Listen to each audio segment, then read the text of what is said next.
She was already inside the coop when I caught her, bent over like she owned the place, gently lifting an egg, whispering something sweet to the hens like they were hers. My jaw clenched as I stood there, invisible behind the barn wall, watching my neighbor Karen, yes, that Karen, treat my private farm like her personal grocery aisle. She had a yoga mat rolled up under one arm, a tote bag labeled "Local is Love" over her shoulder, and a smug little grin on her face as she swiped the last egg. And the worst part was, this wasn't the first time. I knew now, she'd been doing this for weeks. But she had no idea I was watching this time, or that I was done playing nice. Every morning on my farm started the same way. Coffee first. Always. Then a slow walk to the coop, greeting Diablo, my overprotective rooster, with a nod. He strutted like he owned the place, chest out, feathers gleaming, the sun hitting his comb like a crown. The hens clucked and scratched happily. My dozen egg-laying girls were as reliable as sunrise. So when I started finding only 10 or 11 eggs instead of 12, I figured maybe 1 or 2 hens were taking a break.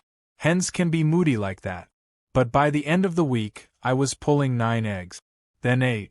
I checked their diet, changed their feed, added more calcium to keep the shells strong. Nothing changed. I started watching them longer, seeing if a snake had gotten bold or if Diablo was acting stressed. He wasn't. He was as calm and territorial as ever. Still puffed up and mean-looking to anyone but me. So I cleaned out the coop just to be safe, trimmed the nesting straw, reinforced the fence line. Still, the numbers didn't add up. It was one morning, right before dawn, that I noticed the first real clue. A single footprint in the dew. Not an animal print. Not even a boot. A small tread. A running shoe. Right up near the coop door. I crouched down and followed it a few feet until it disappeared into the dry gravel path. But that wasn't all. Near the fence post was a crumpled protein bar wrapper. Organic, vanilla almond, and expensive. My hens didn't snack like that. Neither did I. That day I kept my mouth shut. But I made 2 purchases. One was a fresh padlock for the coop gate. The other was a trail camera. A good one. Night vision, motion sensor, solar battery. Took me an hour to mount it right where no one would notice, angled low, focused on the path and the nest box. I waited 2 days. Then 3. Nothing new happened. Then the 4th morning, the camera sent me a ping. I opened the live view and my heart stuttered. Karen. My neighbor Karen. Blonde hair tied back in a bun. Matching tracksuit and yoga mat under one arm. She walked casually through the unlocked side gate. Unlocked because I left it that way on purpose. She strolled past my tomato plants, stepped around Diablo, who was locked inside for his own protection, and ducked into the coop like she was doing me a favor. She crouched, opened the nest box, smiled, and took out 4 eggs. 4. I watched her brush the feathers back gently, then whisper something like "Thanks, girls," before sliding the eggs into a reusable egg carton. Then, like it was all perfectly normal, she waved at the hens and walked right back out. She even glanced toward the camera. Not that she knew it was there. But she waved. Like she was proud. I stared at the footage for a full minute. My blood boiled. I wasn't just being stolen from. I was being mocked. Karen had always been the HOA's golden child. She organized the block parties, ran the community Facebook page, and once held a vote to ban wind chimes because the sound gave her dog anxiety. She once lectured me at the mailbox about my scarecrow being too realistic and threatening to small children. I told her it wasn't a scarecrow. It was my cousin, asleep in a lawn chair. She didn't laugh. Still, I tried to live peacefully. I kept to my land, stayed inside HOA boundaries when I had to, and let the drama roll off my back. But this was trespassing, theft, entitlement on a whole new level. And I had her red-handed. That afternoon I walked over with the printed screenshots from the video. Not all of them. Just one. Her, inside my coop, clearly lifting an egg. I rang the bell and waited. She answered with a smoothie in one hand and a surprised look on her face. I didn't say a word. just handed her the picture. She looked at it, blinked, then smiled. Oh come on Joe, you've got so many. What's a few eggs? I thought we were neighbors. I asked her if she thought that made it okay. She shrugged and said they were on community property anyway. She said she thought I was sharing with the neighborhood. And then she laughed. I walked away without another word. But I already knew what I'd do next. I wasn't going to shout or call the cop. I wasn't going to threaten legal action. No. I had a rooster. And a plan. And a whole lot of mornings ahead. Karen had made one mistake too many. Now, it was time to let her find out what happens when you mess with the nest. The next HOA meeting was held in the community center, a space that smelled like burnt coffee and laminate floors. I sat in the back with my arms crossed, waiting for Karen to make her usual grand entrance. She didn't disappoint. She breezed in with her iPad in one hand and a giant reusable cup in the other, wearing a shirt that read "Excellent Vibes Only." I nearly choked on my coffee. She smiled at the board members like she owned the room and sat down at the head of the community roundtable as if nothing had happened just days earlier. I had no intention of making a public scene. That wasn't my style. But I also wasn't going to let her keep thinking she could walk onto my land and take from me. When the board opened the floor to community concerns, I stood up calmly and said I had something to report. Karen blinked but didn't flinch.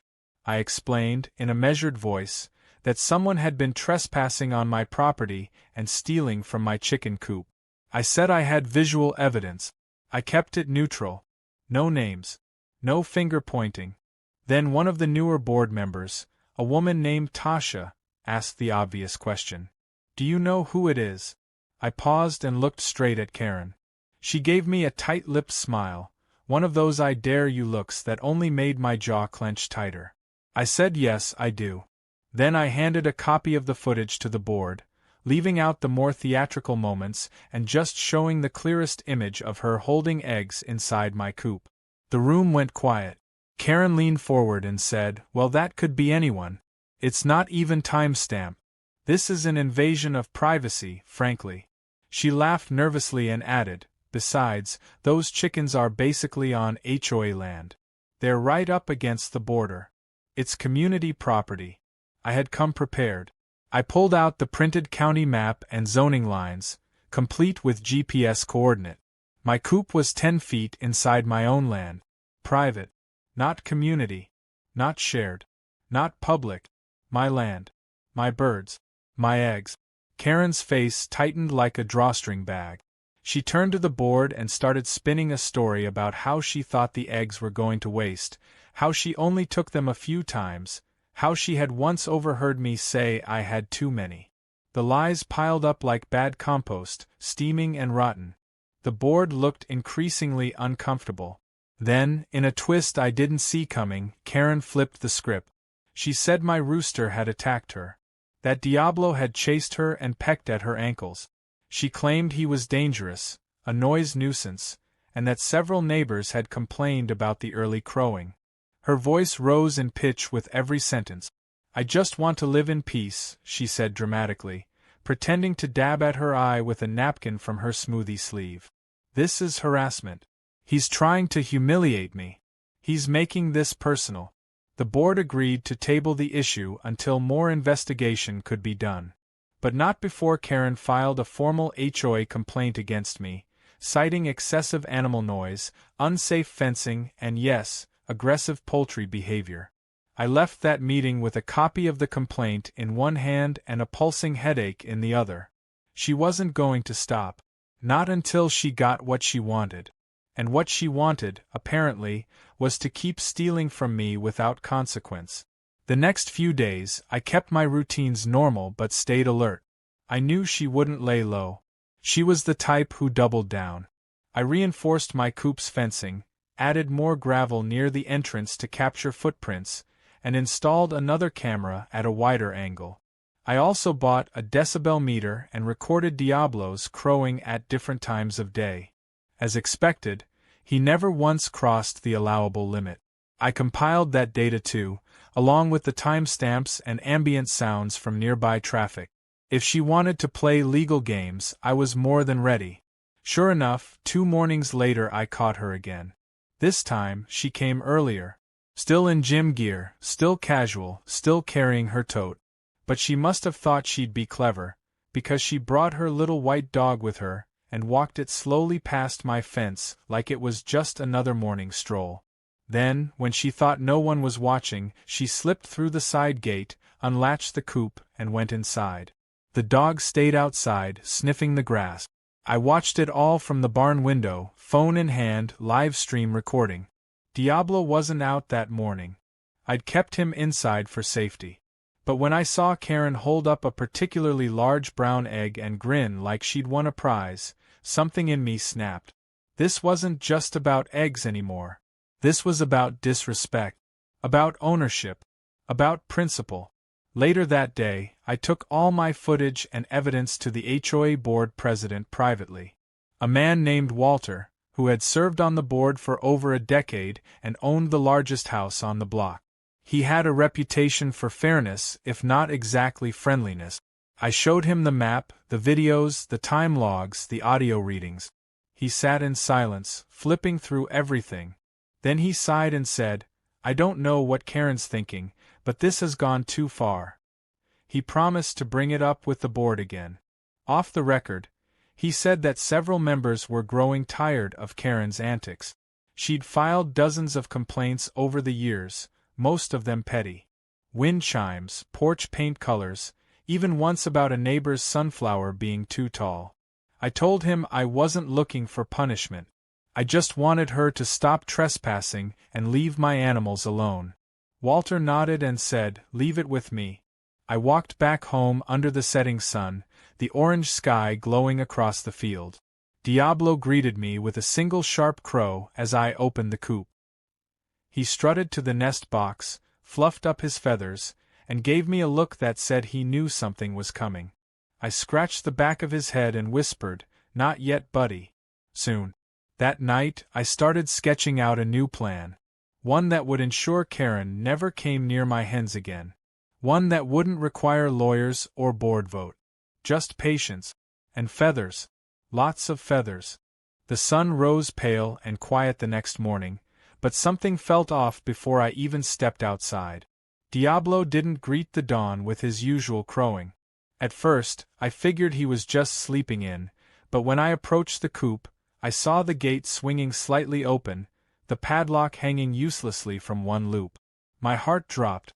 I ran the rest of the way and flung the gate open.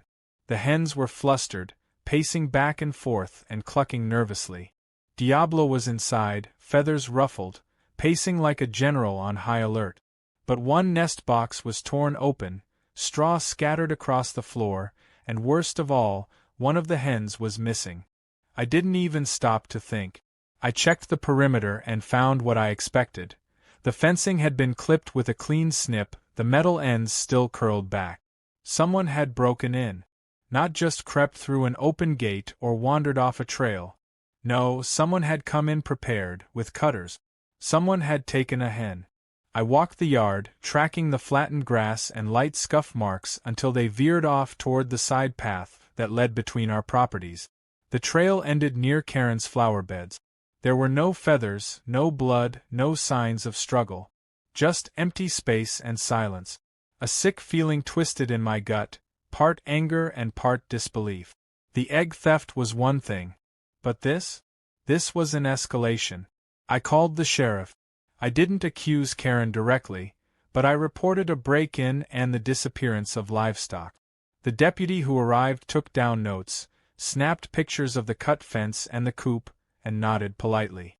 He said they'd look into it, but without a witness or clear footage, not much could be done. I understood. But that didn't mean I was letting it go. That night I couldn't sleep. I kept thinking about that poor hen, wondering if she was okay, wondering if she was sitting in someone's backyard with no idea why she'd been taken. My chickens weren't just animals to me. They were part of the routine that kept my life balanced.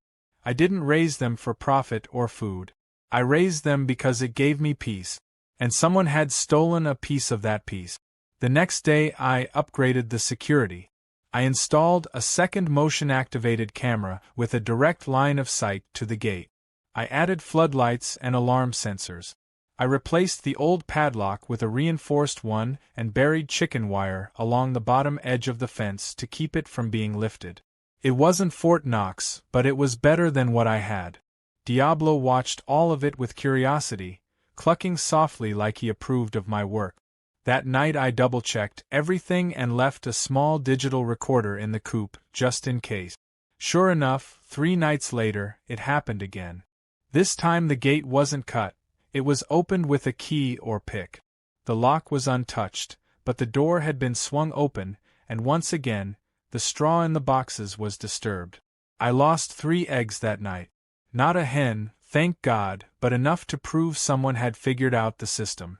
The cameras caught the movement, a blurred figure in dark clothes, face hidden under a hood.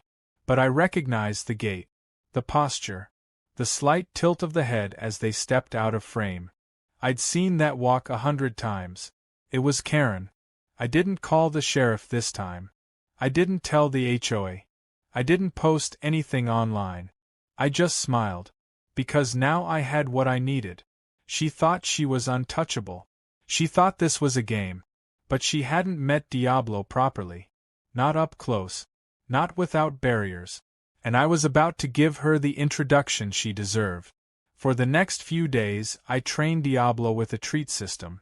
Every time he entered the small enclosed space behind the nest box door on command, I gave him a piece of corn or a sliver of apple. He learned fast. I added a flap door that only I could open with a latch from outside. Diablo got used to hiding in that space, waiting, watching. He was a smart bird, quick to learn and even quicker to act when he sensed something off. I called the new setup the Welcome Committee. Meanwhile, Karen didn't slow down. In fact, she got bolder. She stopped sneaking through the back and began strolling past my fence during her morning walks, nodding toward my yard like we were old friends. One morning she even had the audacity to yell over the fence that I should consider trimming the trees near the property line. I said nothing, just nodded, smiled, and continued hammering the final latch into the side panel. The trap was ready by the weekend. I baited the nest box with a few extra eggs, cleaned everything up to look normal, and left the gate slightly loose, just like before. Then I sat on the porch, coffee in hand, pretending to read the newspaper. Diablo was already in position, silent and still, waiting in the shadowed chamber behind the nest. It didn't take long. Around 6 a.m., the motion alert on my phone pinged. I kept my head down. The camera feed showed her walk through the side path, bag in hand, moving confidently toward the coop. She opened the gate slowly, paused, then stepped inside. She reached into the nest box, grinning like a thief who thought she'd won. That was the moment I hit the latch release. The flaps snapped open and Diablo burst out with a shriek that sounded like a war horn. Karen screamed, stumbled backward, and dropped the eggs all over the floor. Diablo flew at her with wings outstretched and claws flashing, not hurting her but certainly making it clear that she was not welcome. She scrambled out of the coop, tripped over the threshold, and tumbled into the dirt with feathers stuck in her hair and yolk on her sweater. I stood up and took a single step off the porch. Karen looked up at me, face flushed, breathing hard, eyes wide with rage and panic. I raised my coffee in a slow toast and said nothing. She got to her feet, brushed herself off, and stormed away, yelling something about lawsuits and animal control. Diablo strutted out after her, chest puffed, victorious. That night, I uploaded the footage to a private drive, labeled it clearly, and kept a backup on a hard drive. Not for revenge. Not yet. Just insurance. Karen had crossed a line and now she knew she couldn't do it again without consequences. She thought she was clever, above the rules, untouchable. But now she had met her match in a 6-pound bird with attitude and talons. I knew she wouldn't give up quietly. But I also knew this time, she'd be the one trying to figure out what would happen next. And I had no plans to make it easy. Karen showed up the next morning with a limp in her step and a firestorm in her eyes. She didn't bother knocking. She marched straight into my yard, and stood at the edge of the fence, hollering my name like I was a runaway dog. I stood by the barn, arms crossed, watching her throw her fit. Diablo stood behind me like a tiny winged bouncer, puffed up and ready for round two. She pointed one trembling finger at me and screamed that she was calling animal control, the sheriff, her lawyer, and maybe even the mayor. Her voice cracked halfway through the sentence, but she kept going, accusing me of training a dangerous animal to attack her, saying she had bruises and scratches and trauma. I didn't say a word. I just let her finish, let her voice echo out across the quiet yard, until the only thing left was the sound of a crow up on the fence post. She stormed off, still yelling threats and promises of lawsuit. I waited until she disappeared behind her front door, then walked over and gave Diablo a chunk of apple. He ate it with all the pride of a general who'd won the war without firing a shot. I knew this wasn't over. Not yet. Karen wasn't the type to back off after one failed attempt. She was going to retaliate, and I had to be ready. That evening, I got a knock on my door. It wasn't the sheriff or animal control. It was a kid with a manila envelope and a clipboard. He said he was delivering an official HOA incident notice. I took it, signed the slip, and closed the door. Inside, I read the document. Karen had filed a formal report accusing me of harassment, unsafe containment of livestock, and intentional intimidation. The words were ridiculous but printed on HOA letterhead, which meant I had to respond. The next morning I dressed in clean jeans and a collared shirt and walked straight to the HOA office. The board had their weekly review meeting, and I asked for 5 minutes of their time. Walter, the board president, motioned for me to come in. Karen was already sitting there, arms folded, acting like a wounded queen. I handed them the footage. Not the video of her being chased. That one I kept private. This was earlier footage. The theft. The trespassing. The clear shots of her inside my coop, over and over. No audio. Just the truth. The room went quiet. One of the younger board members leaned over and whispered something to Walter. He nodded slowly, then looked up at Karen. She tried to speak, but he cut her off. He said the board would need time to review everything and that in the meantime, all formal complaints would be put on hold. Karen looked like she had just swallowed a lemon. I nodded and walked out without a word. 2 days later, I found a letter in my mailbox from the county sheriff's office. Karen had filed a complaint there too. This time, claiming that I had used a trained animal to assault her. I called the sheriff directly. It helped that he knew me. We had served in the same military unit years ago. I explained the situation. He asked if I had video. I said yes. He asked if she had been trespassing. I said absolutely. He chuckled, said he'd pay her a visit, and told me not to worry. By the end of the week, Karen's storm of drama had turned into a light drizzle. Animal control came by once, took a quick look at Diablo, and left laughing. They said he was one of the healthiest and best-kept birds they'd seen all month. One of the officers even asked for an egg subscription. I gave him a dozen for free and sent him off with a wave. The real shift came the following weekend. The neighborhood Facebook group, usually a wasteland of bake sale flyers and lawn care debates, exploded with comments. Someone had anonymously posted a meme of Karen holding an egg with the caption, "The Yolk Bandit strikes again." Then came another post showing her sprinting from the coop with feathers in her hair and Diablo mid-flight behind her. The caption read, "Warning. Contents of nest box may attack." It was over the top. It was dramatic. It was absolutely hilarious.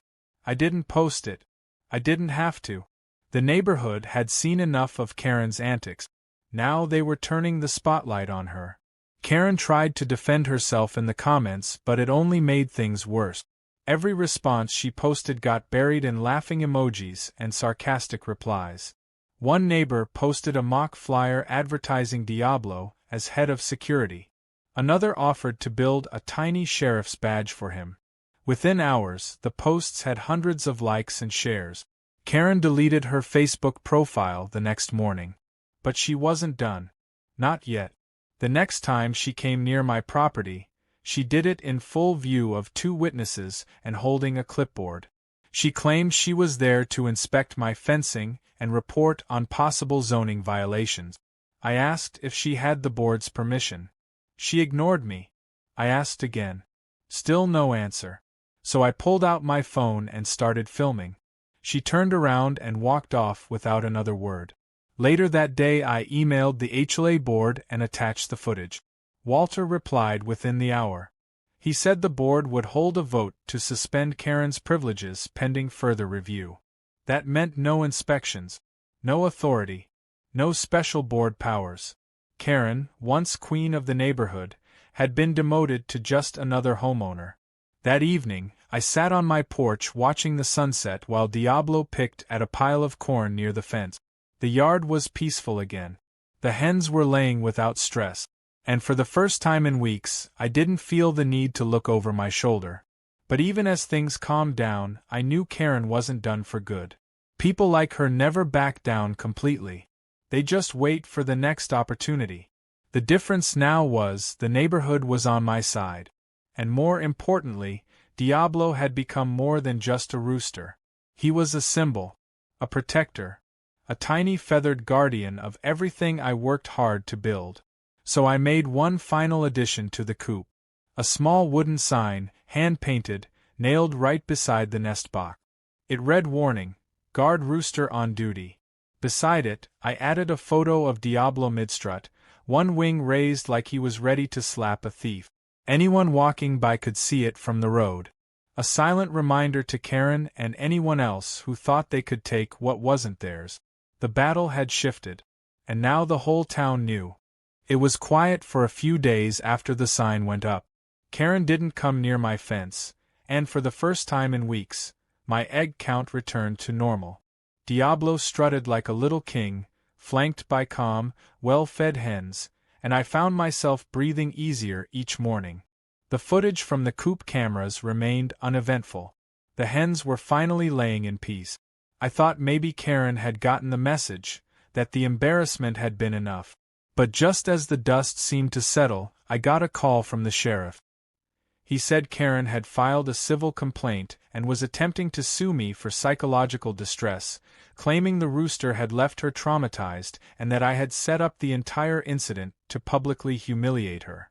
The words sounded ridiculous even as he read them, but the paperwork was real, stamped and filed. I thanked him for the heads up, hung up the phone, and just stared out the window for a moment. The irony was almost laughable. Karen had broken into my property, stolen my eggs for weeks, lied to the HOA, and now she was trying to drag me through the legal system because she got a little scare from a protective rooster. It would have been funny if it wasn't so exhausting. But if she wanted a legal fight, then that's what she'd get. I gathered everything, every frame of footage, every printed map of my land boundaries, every complaint she had filed, every message from the HOA board that backed up my story. I even printed out screenshots of the viral Facebook posts and reactions, highlighting that it wasn't me who had posted them.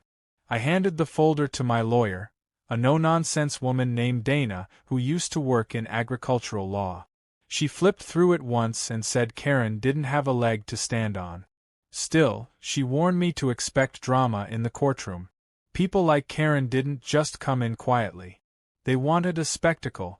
The court date came 2 weeks later. A small claims courtroom, quiet and stuffy, with flickering overhead lights and a judge who looked like he'd seen everything twice. Karen arrived in a neck brace. I blinked. It was new. She hadn't worn anything like that at the last HOA meeting. Her lawyer, a young man who looked barely out of law school, carried a thick stack of papers and kept glancing nervously at Karen. She whispered something to him and gave me a cold, smug look across the room. When it was my turn to speak, Dana laid everything out methodically. The boundary maps, the camera footage, the timestamps, the HOA complaints she had filed. Then came the sheriff's report, which confirmed no injuries had been reported on the day of the so-called rooster attack. And finally, the motion-activated video showing Karen walking onto my property, opening my coop, stealing my eggs, and getting startled by Diablo, who never even touched her. Karen's lawyer objected. He said the video was clearly edited, that I had released footage online to publicly shame her. But the judge asked for proof that I had uploaded anything myself. They had none. The judge paused, looked down at the papers again, then slowly removed his glasses and said something I won't forget. What I see here is a clear pattern of trespassing, followed by an entirely avoidable incident involving a rooster defending its territory. I see no evidence of intent to harm. Case dismissed. Karen gasped. Her lawyer whispered something to her again, but her face turned red and her mouth tightened into a line so thin it nearly vanished. She stood up, started to protest, and the judge raised one hand sharply. I suggest you walk away while you still can, ma'am. Outside the courtroom, Dana patted my shoulder and told me to go home and take care of my bird. I drove back with the windows down and the air feeling lighter than it had in weeks. I passed Karen on the road near the entrance to our community. She was standing by her mailbox, the neck brace gone, furiously typing on her phone. She didn't look up as I passed, but I knew this wasn't over in her head. She was still spinning it, still trying to find a way to make herself the victim. But something had shifted in the neighborhood. People stopped by more often. A few neighbors brought over baked goods and shared their own stories about Karen. One elderly couple said she had once taken their garden hose and claimed it was HOA property. Another neighbor said Karen had yelled at her grandkids for riding scooters past her driveway. It wasn't just me. Karen had been a thorn in everyone's side for years. She'd just finally picked the wrong person. Later that week, I found something surprising in the mail. An official notice from the HOA board. Karen's position as chairperson had been officially revoked. She was no longer allowed to issue citations, conduct inspections, or represent the HOA in any capacity. The letter was polite but firm. The final line made me chuckle. The board has decided to promote community harmony by encouraging respectful boundaries moving forward. A few days after that, I saw a for sale sign in front of Karen's house. A small white placard nailed into her pristine lawn, tilting slightly to the right. She hadn't spoken to anyone. No goodbyes. Just a moving truck that came at dawn and left before sunset. The house sat empty for a while, and neighbors joked about planting a fruit tree in the yard to cleanse the space. I didn't join in the gossip. I was just glad it was over. I added one last improvement to my coop. A clear window panel so neighborhood kids could peek in without getting too close. Diablo had become something of a local mascot. People brought him treats, took pictures from the fence line, and waved to him like he was royalty. I didn't mind. He'd earned it. He hadn't just scared off a trespasser. He'd protected the spirit of the place. One morning, I found a note tucked under a carton of eggs someone had left at my door. It read, "Thank you for standing up when no one else would. We were all watching. You did good." No signature. Just the words and a smiley face drawn in the corner. I folded the note and kept it in the drawer next to the feed scoop. Every time I opened it, I smiled. The coop was quiet again. The hens laid their eggs. Diablo strutted his rounds. And the sun came up just as it always had, warming the land and reminding me that sometimes, even a small act of courage, like letting a rooster do his job, could change everything. The house stood empty for nearly a month. Karen's front lawn grew uneven and patchy without her daily patrols. The once perfectly trimmed hedges lost their shape. A few flyers fluttered against her porch, ignored and soggy from the rain. The neighborhood felt different without her presence, lighter somehow. People waved more often. Kids rode their bikes freely again. Even the community Facebook group went from constant complaints to posts about block parties, bake sales, and lost kittens. It was like a weight had lifted from the whole street. But even with Karen gone, the story she left behind didn't just disappear. It became legend. It started with the kids. Every time they passed my fence, they'd slow down, peek through the slats, and ask if Diablo was out. I didn't mind. I liked their laughter and the curiosity in their voices. I built a low bench near the fence line and posted a little laminated sheet with the names of each hen and a picture of Diablo with his wings spread mid-strut. I called it the Meet the Flock station. Before long, it became a local stop. Parents brought their toddlers. Couples out walking waved and called out updates about their favorite hen. A small chalkboard next to the bench let people write notes. Most of them were cute drawings or messages to the chickens. Diablo Rules was written more than once. I never sought attention, but the story had spread far beyond the neighborhood. A local reporter asked to do a short feature. I agreed under the condition that the focus stay on the chickens, not the drama. The article came out with the title Local Rooster Defends His Flock and Becomes Town Hero. There was a full-page photo of Diablo looking like a feathered bodyguard. The story went small-time viral, picked up by a few animal blogs and farm groups. A man from 3 towns over drove by just to see the coop in person. He left a thank you card and a $10 bill inside a dozen egg carton as a donation. I didn't keep the money, but I framed the card. One Saturday, I hosted a little open gate event. Nothing fancy. Just lemonade, fresh eggs for sale, and an open look at the coop for anyone curious. I expected maybe 10 people. Over 50 showed up. They brought their kids, their questions, their laughter. Diablo, used to the attention by now, posed like a celebrity and even let a few brave folks hold him briefly. A woman brought a tiny straw hat and gently placed it on his head. He tolerated it for exactly 5 seconds before flapping it off and giving her a stern cluck. Everyone laughed. That moment ended up on someone's phone, then on social media, and by the next day, the photo had thousands of shares with the caption "Rooster says no to fashion." The HOA, perhaps trying to save face, sent me a polite letter thanking me for promoting goodwill and strengthening community morale. They even offered me a spot on the board. I declined. I told them I preferred my chickens to politics. Still, I appreciated the gesture. It showed they were trying. Or at least, trying not to get left behind in the wake of Karen's downfall. Walter, the board president, stopped by one evening just as the sun dipped low across the field. He leaned on the fence and watched Diablo for a few quiet minutes. Then he said you did the neighborhood a favor whether you meant to or not. I told him I hadn't done anything except defend my birds. He nodded, said sometimes that's all it takes. We talked a little more, about weather and fencing and how strange it was not to have Karen lurking behind every decision. Before he left, he handed me a small metal sign, custom-made. It read Honorary HOA Security Rooster. I laughed and promised to hang it where Diablo could see it. The hens kept laying. The garden thrived. I added a few new chicks to the flock, and Diablo watched over them like a proud uncle. Life returned to its rhythm. Peaceful.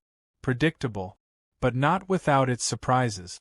One morning, I found an envelope tucked under a rock near the coop. Inside was a short handwritten note. It said I know I was wrong. I lost more than I meant to. Take care of your birds. They were never mine to take. No name. No signature. But I knew who it was from. The handwriting was too familiar, the tone too raw to be anyone else. I stood there a long time holding that note, reading it twice, 3 times. Then I folded it up and placed it in the same drawer where I kept the other thank you card. Not because I forgave her completely, but because it felt like closure. Not all battles need to end in more fire. Some just need silence and space. Diablo crowed right on cue as if to mark the moment. I scratched his head, tossed a bit of feed to the ground, and walked back toward the porch. The breeze was soft, the sky wide and clear, and for once there was no tension in the air. Just feathers, dirt, and the quiet comfort of a life lived honestly. I didn't know what would come next. Maybe someone new would move into Karen's house. Maybe the next person would bring their own kind of drama. Or maybe, just maybe, we'd finally enjoy a long stretch of normal. Whatever came, I knew one thing for certain. The coop would stand. Diablo would guard. And I'd be here, just like always, watching over this patch of earth and the animals who trusted me to keep them safe. And if anyone ever got any bright ideas again, they'd be met not with a threat, not with a shout, but with one very determined rooster waiting at the nest box. The new family moved in during the middle of a warm Saturday afternoon. A U-Haul backed into the driveway of Karen's old house, and for the first time in months, the porch light flickered on with life. A young couple, maybe in their early 30s, stepped out carrying boxes labeled books, kitchen, and nursery. Their little girl ran barefoot across the lawn, giggling and spinning in circles. I watched from the porch, sipping coffee. Diablo perched calmly on the railing beside me. He tilted his head, studying the commotion like he was deciding whether to approve of them. I said, "Give them a chance, buddy. Not everyone needs a warning sign to stay decent." Later that afternoon, the man walked over with a smile and a six-pack of lemonade. Said his name was Kyle and introduced his wife Emily and their daughter June. He apologized for the noise and said he hoped the moving truck hadn't disturbed the flock. I laughed and told him they'd heard worse. He mentioned they'd heard about the rooster before they moved in, something about a viral Facebook video and a heroic bird guarding his hens. Emily waved from the porch and asked if it was true. Diablo stretched his neck and let out a single proud crow. That answered their question. Kyle and I talked a bit more, mostly about the land, the quirks of the neighborhood, and the importance of good fences. He asked if he could bring June by sometime to see the hens up close. I said of course, as long as she wasn't scared of feathers. He grinned and said she'd probably try to hug Diablo if I let her. I told him that might go badly unless she offered a snack first. We both laughed, and for the first time in a long while, I felt like a real neighbor again. Over the next few weeks, peace settled into the neighborhood like soft rain on dry ground. No complaints, no sudden inspections, no mysterious footprints in the dew. The grass along the edge of my coop grew high and green. The hens laid steady, Diablo kept watch, and visitors passed through occasionally, always smiling, always respectful. A few even brought scraps from their gardens as thank you gifts for the chickens. Someone hung a tiny wind chime on the edge of the fence. I let it stay. It sang gently in the breeze, and no one had anything to say about it. Not anymore. One morning, just after feeding time, I found June standing quietly by the meet the flock bench. She held a small carrot in one hand and looked hesitant. Diablo was perched on his usual rock, eyeing her carefully. I called over and asked if she wanted help. She said no, she just wanted to try something. She walked up slowly, crouched down, and laid the carrot on the ground. Then she stepped back and waited. Diablo looked at the carrot, then at her, then slowly hopped down and pecked at it. She beamed, didn't even flinch. I nodded, impressed. Not many people could earn Diablo's trust that quickly. From that day forward, she came by every few mornings with a little snack and a drawing for the chickens. I pinned some of the drawings inside the coop where the hens could see them. One showed Diablo with a superhero cape. Another had eggs with smiley faces and crowns. Summer faded into early fall and the days grew shorter, the light turning golden across the fields in the late afternoon. I fixed up the coop roof, added a little heater for the colder nights, and expanded the fencing to give the birds more room to roam. Everything felt in order, grounded.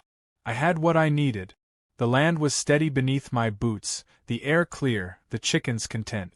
One evening, I sat on the porch as the sun sank low, casting long shadows across the yard.